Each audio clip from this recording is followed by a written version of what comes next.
সহায়তা গ্রহণ করে নাই। ভাইয়েরা, উসমান হাদি বাংলাদেশে, আপনারা এখানে যারা আছেন অধিকাংশই আমার নাম জানেন না, সেটা আমি জানি, কিন্তু বাংলাদেশের এমন কোনো জায়গা নাই যেইখানে ওসমান হাদি তাকে চেনে না এমন একজন মানুষ রয়েছে।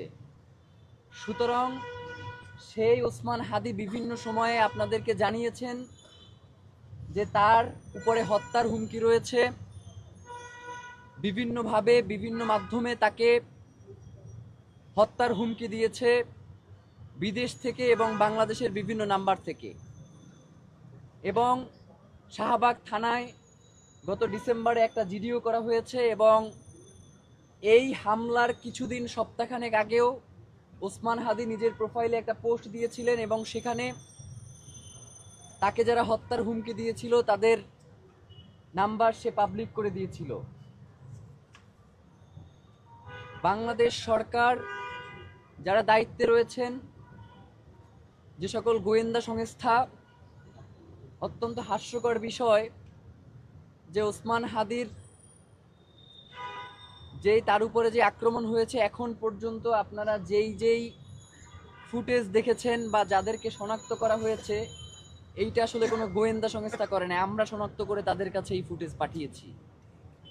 তো গোয়েন্দা সংস্থার কাজ কি একজন ব্যক্তির উপর আক্রমণ হওয়ার পরে মানে আমাদের কাছে সিসিটিভি ফুটেজ চাওয়া, নাকি কোন কোন পথ ধরে এই খুনিরা পালিয়েছে সেই ফুটেজগুলো তারা নিজ দায়িত্বে সংগ্রহ করা?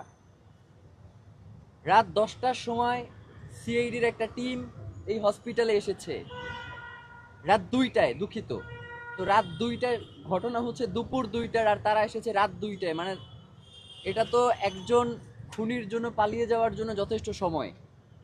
সুতরাং আমাদের কাছে স্পষ্ট মনে হয়েছে যে বাংলাদেশের যে গোয়েন্দা সংস্থাগুলো রয়েছে তারা সম্পূর্ণভাবে এক্ষেত্রে অসহযোগিতা করেছে এবং জুলাইয়ের এই যে শক্তি যারা বাংলাদেশকে ধারণ করে, আমার কাছে মনে হয় যে এখনও গোয়েন্দা সংস্থার মধ্যে এমন কিছু লোক রয়ে গেছেন যারা এখনও চাচ্ছে না যে বাংলাদেশ তার স্বাধীনতা, সার্বভৌমত্ব ফিরে পাক। দীর্ঘ 17 বছরে বাংলাদেশের স্বাধীনতা, সার্বভৌমত্ব যেভাবে দিল্লির কাছে মাথা নত করেছিল, তারা এখনও সেই প্রচেষ্টা চালিয়ে যাচ্ছে। এবং ইতিমধ্যেই আমরা সংবাদ মাধ্যমের জানতে পেরেছি, এটা সম্ভবত 5 থেকে 10 মিনিট আগের ঘটনা, যে তারা বলেছে যে খুনি আমাদের প্রতিবেশী রাষ্ট্র ভারতে পালিয়েছে। আপনাদের কাছে একটা কথা জানতে চাই যে বাংলাদেশে যারাই এবং যখনই কোনো গুম, খুন এবং হত্যা হয়, সেই খুনির আশ্রয়দাতা অটোমেটিক্যালি ভারত হয়ে যায়। তো একটা প্রতিবেশী রাষ্ট্রের দায়িত্ব কি তার পার্শ্ববর্তী রাষ্ট্রের যে নিরাপত্তা যারা বিঘ্নিত করে তাদেরকে আশ্রয় দেয়া, নাকি তার পার্শ্ববর্তী রাষ্ট্রের নিরাপত্তা যাতে কোনোভাবে ব্যাহত না হয় সেই দিকে সহযোগিতা করা? আমরা ইনকিলাব মঞ্চের পক্ষ থেকে আপনাদেরকে জানাতে চাই, যদি সত্যি সত্যিই ভারতে এই খুনি পালিয়ে থাকে তাহলে যেন অতি দ্রুত বাংলাদেশ সরকারের পক্ষ থেকে ভারতকে আহ্বান জানানো হয় খুনিকে হস্তান্তরের ব্যাপারে। এবং এই ব্যাপারে যদি ভারত অসহযোগিতা প্রকাশ করে তাহলে ইনকিলাব মঞ্চ বাংলাদেশের সকল বাংলাদেশপন্থী জনতাকে নিয়ে ঘোষণা করছি যে বাংলাদেশে ভারতীয় দূতাবাসের আর কোনো কার্যক্রম চলতে দেয়া হবে না। যেই রাষ্ট্র বাংলাদেশের স্বাধীনতা, সার্বভৌমত্বকে বিনষ্ট করে দিতে চায়, যারা বারংবার বাংলাদেশের এই মানচিত্রে যারা থাবা বসিয়েছে তাদেরকে আশ্রয় দিয়েছে এবং এই খুনি পতিত স্বৈরাচার হাসিনাকে যারা এখন পর্যন্ত লালন পালন করছে, সেই রাষ্ট্রের সাথে বাংলাদেশের সুসম্পর্ক থাকবার আর কোনো কারণ হতে পারে না। আমরা বাংলাদেশের জনগণ হিসেবে আপনাদের মাধ্যমে বহির্বিশ্বের যারা আছেন তাদেরকে একটা বার্তা দিতে চাই যে আপনারা অতি দ্রুত বাংলাদেশের স্বাধীনতা, সার্বভৌমত্বের ব্যাপারে যে আশঙ্কা দেখা দিয়েছে এবং বাংলাদেশের সার্বভৌমত্বকে যারা বিভিন্নভাবে বিনষ্ট করার চেষ্টা করছে, বহির্বিশ্বে যারা রয়েছেন, আপনারা অতি দ্রুত এই প্রতিবেশী এই আধিপত্যবাদের যেই শক্তিটা রয়েছে, যারা বাংলাদেশকে অকার্যকর রাষ্ট্রে পরিণত করতে চায়, তাদের বিরুদ্ধে আপনাদের জোরালো কণ্ঠস্বর আমরা শুনতে চাই। ডক্টর ইউনূস মহোদয়, আপনি খুব সুন্দর সুন্দর করে কথা বলেন, মাঝে মধ্যে একটু মুচকি হাসেনও, আপনার লজ্জা পাওয়া উচিত। যেই ওসমান হাদি আপনার এই অন্তর্বর্তীকালীন সরকার, তিনি তো আসলে কোনো রাজনৈতিক দল এবং মতের মধ্য দিয়ে উঠে আসা সরকার নয়, তিনি তো বাংলাদেশের জনতার সরকার। সেই বাংলাদেশের জনতার কণ্ঠস্বর শরীফ ওসমান হাদি, যিনি ঢাকা, বাংলাদেশের ৩০০ আসনের মধ্যে ঢাকা ২৮ অত্যন্ত গুরুত্বপূর্ণ, আপনারা জানেন। ওসমান হাদি কোনো ঠুনকো ব্যক্তি নয় যে তাকে যে কোনোভাবেই আপনারা বিবেচনায় নিতে পারেন। ওসমান হাদি হচ্ছে বাংলাদেশের স্বাধীনতা, সার্বভৌমত্বের প্রতীক। সুতরাং আপনারা ওসমান হাদির নিরাপত্তা নিশ্চিত করতে পারেন না, অথচ আপনারা বলেন ফেব্রুয়ারির 12 তারিখে আপনারা নাকি নির্বাচন করবেন। এক আসনের প্রার্থীর আপনারা নিরাপত্তা নিশ্চিত করতে পারেন না, আর ৩০০ আসনে আপনারা ইলেকশন করবেন এবং সেই ইলেকশন সুষ্ঠু হবে, কোনো ঝামেলা হবে না এবং সবথেকে সুন্দর নির্বাচন হবে, এমন কথা যখন আপনারা বলেন, তখন আপনাদের মুখে আমাদের থুতু মারতে ইচ্ছে হয়। আপনাদেরকে আমরা জানাতে চাই যে ইতিপূর্বেও ওসমান হাদি তার শঙ্কার কথা জানানোর পরেও কেন গোয়েন্দা সংস্থা থেকে তাদের বিরুদ্ধে কোনো ধরনের ব্যবস্থা নেওয়া হলো না। এবং আপনারা জানেন যে এই যে খুনি, এই খুনি ইতিপূর্বেও গ্রেফতার হয়েছে এবং তাকে এই সরকারের আমলেই জামিন দেওয়া হয়েছে।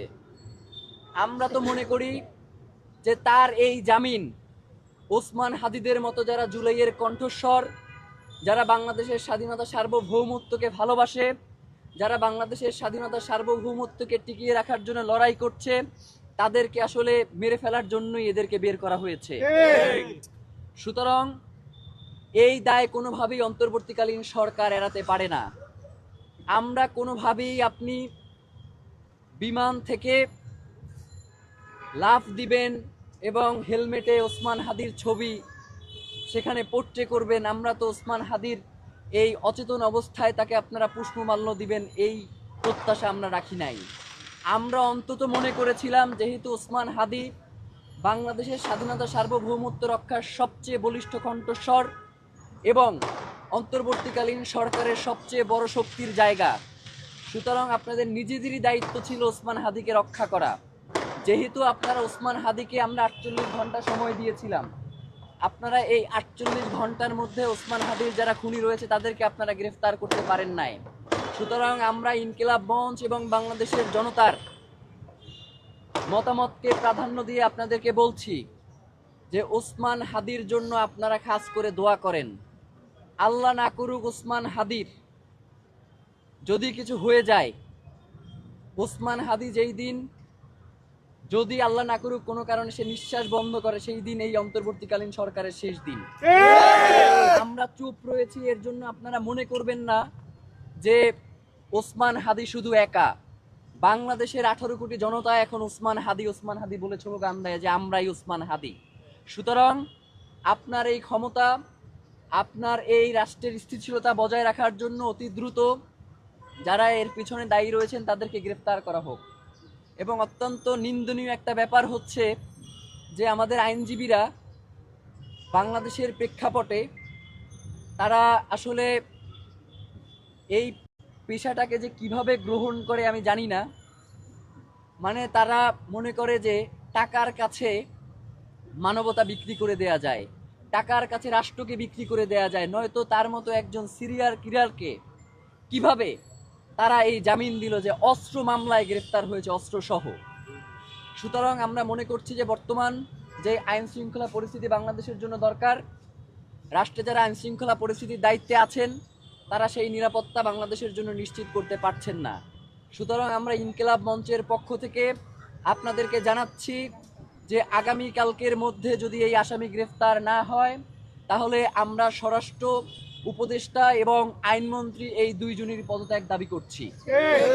এবং আমরা সেই সাথে আপনাদেরকে জানাতে চাই যে আগামীকালকে ঢাকায় শহীদ মিনারে ইনকিলাব মঞ্চের পক্ষ থেকে সর্বদলীয় একটি প্রতিরোধ সমাবেশের আয়োজন করা হয়েছে বিকাল 3টায় শহীদ মিনারে। বাংলাদেশের সকল রাজনৈতিক দল এবং মত যারা বাংলাদেশপন্থী, কোনোভাবেই যারা ভারতের তাবেদার, তাদেরকে আমরা এখানে আমন্ত্রণ জানাচ্ছি না। যারা বাংলাদেশপন্থী সকল রাজনৈতিক দল, মত এবং সংগঠনকে আগামীকালকে শহীদ মিনারের 3টার প্রতিরোধ সমাবেশে অংশগ্রহণ করার জন্য উদারত আহ্বান জানাচ্ছি এবং আগামীকালকে আমরা সেখানে বাংলাদেশের জনতার পক্ষ থেকে আমরা সেখানে কর্মসূচি ঘোষণা করব এবং পরবর্তী পদক্ষেপ আমাদের কি হবে সেটা আমরা আপনাদেরকে জানাবো।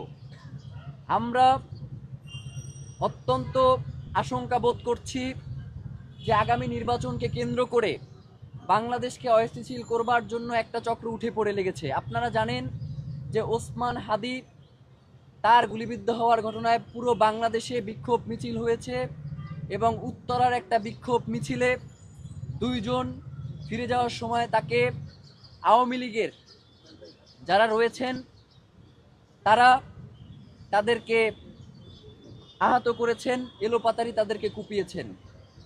আমরা 5ই আগস্ট যেই কাজটা করবার আমাদের দায়িত্ব ছিল আমরা সেই কাজ করতে পারি নাই। আগামীকালকের প্রতিরোধ সমাবেশে আমরা সেই অসমাপ্ত কাজ পূর্ণ করার ঘোষণা করব ইনশাআল্লাহ। বাংলাদেশের স্বাধীনতার সার্বভৌমত্ব টিকিয়ে রাখতে হলে বাংলাদেশে ভারতের কোনো দাসত্ব মেনে নেওয়া হবে না। বাংলাদেশের স্বাধীনতা সার্বভৌমত্ব টিকিয়ে রাখতে বাংলাদেশের কোনো রাজনৈতিক দলকে ভারতের পক্ষপাত দুষ্ট হতে দেয়া হবে না। যারাই বাংলাদেশের অবস্থান করে ভারতের পক্ষ নিবে, বাংলাদেশে যেভাবে জুলাই পরবর্তী সময়ে তাদেরকে বাংলাদেশ থেকে বিতাড়িত করা হয়েছে, আপনাদেরকে ঘোষণা করে দিতে চাই যে যদি আপনারা শুধু ভোটের জন্য যদি আপনারা আপনার ভাইয়ের রক্ত ভুলে যান, তাহলে বাংলাদেশের জনগণ ঘোষণা করছি যে আগামী কালকে আমরা সর্বাত্মক প্রতিরোধ ইনশাআল্লাহ শুরু করছি। আর কোনো বিন্দুমাত্র ছাড় দেয়া হবে না। এবং আপনাদেরকে এটাও জানিয়ে রাখি, যদি সরকার আইন শৃঙ্খলা পরিস্থিতি এই গ্রেফতারের মাধ্যমে স্বাভাবিক করতে সক্ষম না হয়, তাহলে যে কোনো পরিস্থিতির জন্য এই সরকারকেই দায়ী থাকতে হবে। এবং আমরা মনে করছি যে এই ওসমান হাদি তো শুধুমাত্র তার নিজের জন্য জীবনে কিচ্ছু করে নাই, তার সন্তানকেও সে সময় দিতে পারে নাই কোনোদিন। তার ওয়াইফ যখন প্রেগনেন্ট তখন সে হুমকি পেয়েছে, আমরা শাহবাগ থানায় জিডি করেছি। তার বাচ্চাটা সবেমাত্র বাবা বাবা বলা শুরু করেছে। সকালবেলা উঠে সে যেদিন তার গায়ে গুলি লেগেছে তার মাথায় পরের দিন সকালবেলা সে উঠছে, তো তার ওয়াইফ আমাকে ফোন দিচ্ছে, পাশ থেকে আমি শুনছি যে তার বাচ্চাটা বাবা বাবা বলে ডাকছে। সুতরাং যেই ওসমান হাদির সন্তান তার বাবা বাবা ডাক তার পিতার কণ্ঠে শোনাতে পারে নাই বা তার পিতার কাছে সেই ডাক পৌঁছাতে পারছে না, সুতরাং কোনো জাতির পিতা বলে যাদেরকে আখ্যায়িত করা হয় তার সন্তানেরাও আর সামনে তার পিতার কাছে তাদের ডাক শোনাতে পারবে না। আমরা আপনাদের সহযোগিতা চাই। ওসমান হাদি সবসময় বলেছে যে বাংলাদেশের মিডিয়া তারা অতীতে যেই পক্ষপাত দুষ্ট আচরণ করেছে, কিন্তু আমি ওসমান হাদিকে তারা যেভাবে সর্বাত্মক সহযোগিতা করেছে সবসময়, এটা আমি তাদের প্রতি চিরকৃতজ্ঞ, এটা সে সবসময় বলতো। সুতরাং আমরা মনে করছি আপনি একই সাথে সাংবাদিক এবং বাংলাদেশের একজন মানুষ, সুতরাং আপনাদের কাছেও বিভিন্ন ধরনের তথ্য বিভিন্ন জায়গা থেকে আসে। আপনারাও বাংলাদেশের একজন নাগরিক, বাংলাদেশের স্বাধীনতা সার্বভৌমত্বের একজন অতন্ত্র প্রহরী হিসেবে আপনাদেরও কর্তব্য রয়েছে। যারা বাংলাদেশের স্বাধীনতাকে বিনষ্ট করতে চায় তাদের বিরুদ্ধে আপনারা আপনাদের প্রতিবাদ জারি রাখবেন এবং মিডিয়াগুলোতে আপনারা যাদেরকে আমন্ত্রণ জানান তাদেরকে আমরা দেখি যে তারা একজন মানুষ হসপিটালের বিছানায় পড়ে আছে আর তাকে নিয়ে তারা উল্লাস প্রকাশ করছে, এই ধরনের মানুষকে আপনারা যখন টক শোতে জানান, তখন আপনাদের প্রতি আমাদের কিছু বলবার থাকে না, শুধু ধিক্কার জানাতে ইচ্ছা হয়। আমরা আর এই ধিক্কার জানাতে চাই না। আমরা মনে করি আপনারা যাদেরকে এই টকশোগুলোতে আমন্ত্রণ জানান, আপনাদের অবশ্যই এই ব্যাপারে সতর্ক হওয়া প্রয়োজন। কারণ মানবাধিকার শুধু মানুষের জন্য, কোনো পশুর জন্য কোনো মানবাধিকার নাই। পশুর কণ্ঠস্বর তো আসলে আমরা মিডিয়ার মাধ্যমে আপনাদের কাছ থেকে শুনতে চাই না। তো ভাইয়েরা, আমরা ওসমান হাদি ভাইয়ের জন্য আপনাদের কাছে দোয়া চাই, এবং আগামীকালকের যেই সর্বদলীয় প্রতিরোধ সমাবেশটি রয়েছে সেটি যাতে সকলের সহযোগিতায় সম্পূর্ণভাবে সফলভাবে বাস্তবায়িত হয়, সেই আশা এবং সহযোগিতা কামনা করে আজকের সংবাদ সম্মেলনটি শেষ করছি। আপনাদের পক্ষ থেকে আমরা 2 থেকে 3টি প্রশ্ন নিব এবং এরপরে আমরা আজকের এই সংবাদ সম্মেলনটি শেষ করব।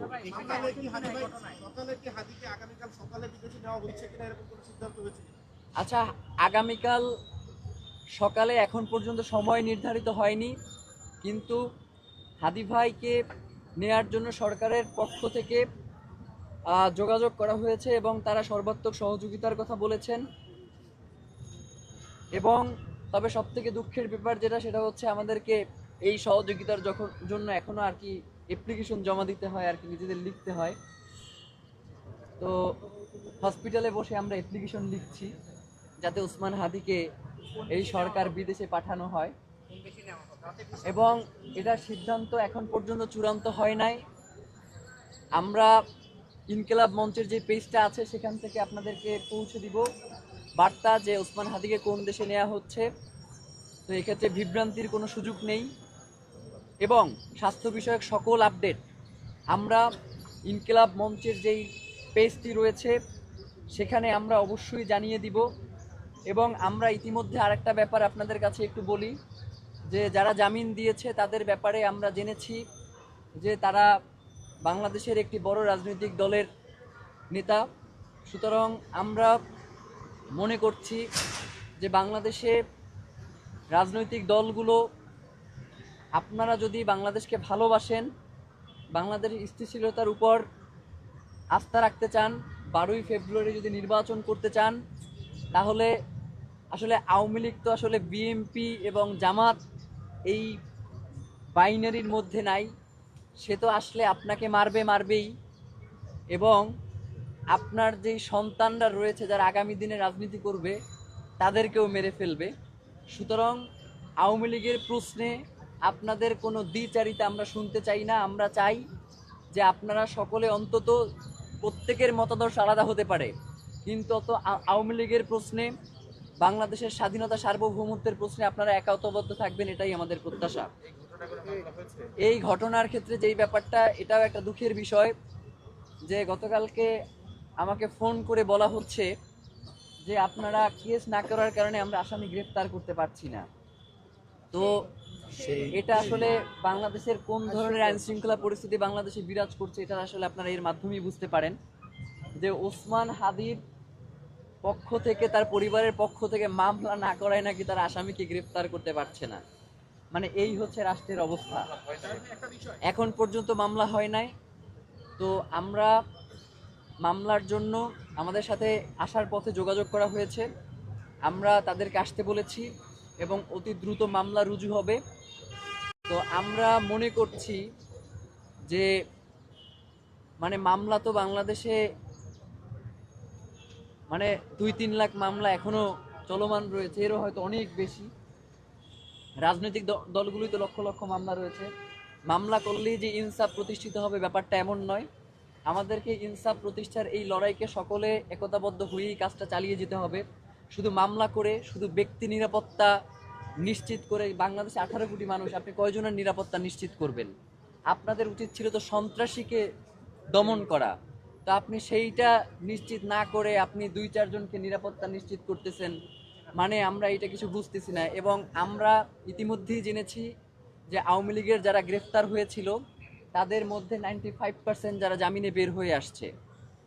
তো 95% মানে বাংলাদেশে আওয়ামী লীগ করে কিন্তু সে সৎ, সে কোনো কুকর্মের সাথে জড়িত নাই, এবং তার ব্যাপারে 2-একটা হামলা মামলার ঘটনা নাই, এমনটা আমরা কোথাও কখনো দেখি নাই। মানে আওয়ামী লীগ সে যে জাউরা, এইটা তো আসলে বলবার কিছু নাই। এইটা তো হচ্ছে সর্বজন স্বীকৃত, স্বাধীনতার পর থেকেই সেই জাউরামি কইরা আসছে। সে হচ্ছে বাংলাদেশের মানুষকে গুম খুন এবং হত্যা কইরা আসছে। সুতরাং এই আওয়ামী লীগ এই দলটার সাথেই হচ্ছে বাংলাদেশের মানুষের গুম খুন এবং হত্যার রাজনীতি জড়িত। সুতরাং তাদের ব্যাপারে বর্তমান অন্তর্বর্তীকালীন সরকার যেই সুশীলতা দেখাচ্ছে, তাদের এই সুশীলতা যদি বজায় রাখে, তাহলে আমাদের কাছে মনে হয় যে বাংলাদেশের জনগণ পরবর্তী পদক্ষেপ সেটা আসলে সে কোন ধরনের বিপ্লবের দিকে আগাবে, সে কি শান্তিকামী বিপ্লব করবে নাকি সশস্ত্র বিপ্লবের ঘোষণা দিবে, সেটা বাংলাদেশের জনগণ ঠিক করবে। তো বাংলাদেশের স্থিতিশীল অবস্থা তৈরি করবার জন্য সকলের সহযোগিতা কামনা করছি। আমার কাছে মনে হয় যে আপনাদের আর কোনো প্রশ্ন নাই। কোন দেশে নেওয়া হবে এটা তো আপনাদেরকে বললাম ভাই মাত্রই। ভাই আরেকটা প্রশ্ন ভাই, তার মাথায় এখন পর্যন্ত বুলেটের যে একটা শেল রয়ে গিয়েছে, সেই আচ্ছা। বিষয়ে কি এখানে কোনো অপারেশন করা হবে নাকি বিদেশে নিয়ে তাকে করা হবে? আচ্ছা, এটার ক্ষেত্রে যেটা সেটা হচ্ছে ডাক্তারদের সাথে আমরা কথা বলেছি, ডাক্তাররা বলেছে যে আমরা সর্বোচ্চ চেষ্টা করেছি। আমাদের হাতে আসলে বাংলাদেশে যেই ধরনের চিকিৎসা সেবা রয়েছে এর উপরে আসলে আমাদের যাওয়ার কোনো সুযোগ নাই। সেক্ষেত্রে আপনারা উন্নত চিকিৎসার জন্য তাকে বিদেশে নিয়ে যেতে পারেন, এটা আমাদেরকে চিকিৎসকদের যে বোর্ড রয়েছে সেই বোর্ড থেকে জানানো এই বিষয়ে তো হয়েছে। আপনারা সম্মত। হ্যাঁ, এবং আমরাও এখানে সম্মত রয়েছি, যে পরিবারও সম্মত রয়েছে। তবে একটা কথা বলি ভাই, ওসমান হাদি যদি সেন্সে থাকতেন, তিনি এই এভার কেয়ারের সামনে দিয়েও কোনোদিন হাঁটতেন না। ওসমান হাদি জীবনে কখনো